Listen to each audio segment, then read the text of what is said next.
Now, President Obama has been talking about it for years. President Obama really wants to close Gitmo. But what does that really mean? Where will the terrorists being held there end up? Here to discuss, and also we're going to talk a little bit about the Iran deal, is foreign and domestic policy expert Barry Nussbaum. Barry, welcome to the show. Good to have you. Good to be here. President says he's considering a wide array, those are the exact words, of options to close Gitmo. What do you think he's thinking here, and do you think it's going to be good or bad for America? You know, I can't figure out, Dr. Gina, why we need to close Gitmo. It's been a confusing thing for me since he promised it in his first term. We've got a facility that's unused for anything but a custom-built prison, far away from any Americans, from any citizens of America. Everywhere that it's been proposed to be moved inside the domestic United States, there's been an outcry and an outrage from the neighbors. They don't want it in their backyard, and probably for good reason. I've never understood why. I understand there's a severe cost. It's about $3 to $3.5 million per prisoner. But considering the types of prisoners these are, and the segregation of these prisoners, and the interrogation that's going on constantly, the intelligence that's being gained, I don't know if we can easily replicate that domestically. Not to mention the fact we'd have to move prisoners out to move these guys in. What I don't understand is, how is he going to get states to take that deal? It seems to me like there would be no state that would be like, yeah, we want the Gitmo prisoners, yes. Well, so far everyone's lining up against it and saying, you know, NIMBY, not in my backyard. And that's pretty much universal. This almost seems to be a public relations thing. If you think back, when the prisoners were being moved there, they were all in those orange jumpsuits. And then ISIS started parading their prisoners in orange jumpsuits before they cut them up in pieces on video, or shot them, or buried them alive, or burned them alive. So maybe it's just PR, so the terrorists like us a little bit more, or maybe hate us a little bit less. Other than that, it makes no sense to me. All right, a story trending today out of Iraq. Residents of a town in Iraq's Anbar province were taken by ISIS to an unknown location, and some of the worst atrocities were committed against them. How can we even talk about closing terrorist prisons when things like this are happening all around the world? I couldn't agree with you more. And apparently the intelligence that's come out of Gitmo has been staggeringly valuable. Ironically, Obama's been pushing aggressively for release of prisoners. There's about 130 of them left. 55 or so have been cleared for release and repatriation back to the Middle East.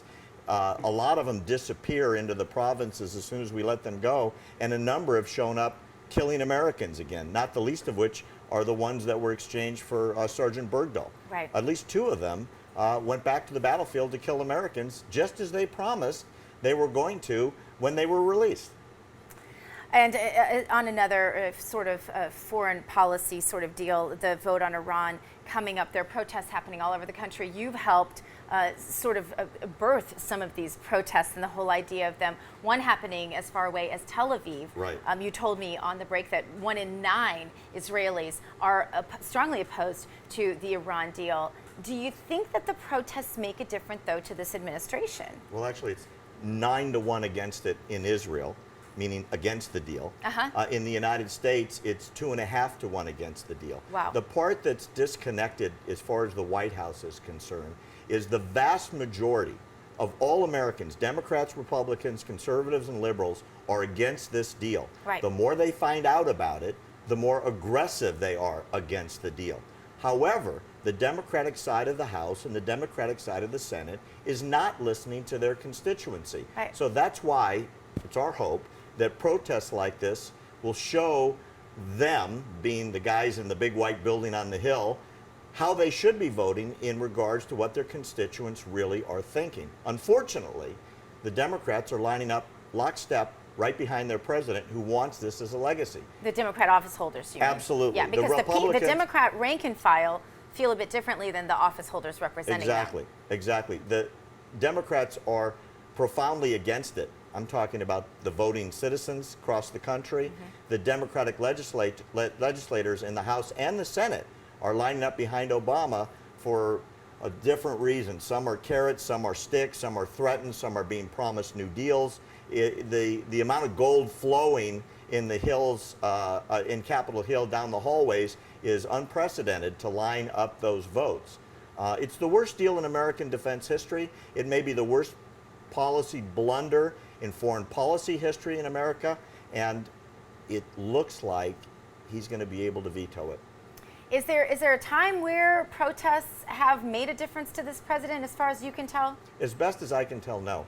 I don't think this has anything to do with what the American people want. I mean, the Obamacare, the Affordable Care Act, you know, remember Nancy Pelosi on the floor proclaiming, if you want to know what's in it, you have to vote for it. Of course. And for 2 years, we've been finding out what's on page 700 and what's on page 600. Yes. Nobody even knew, and it passed.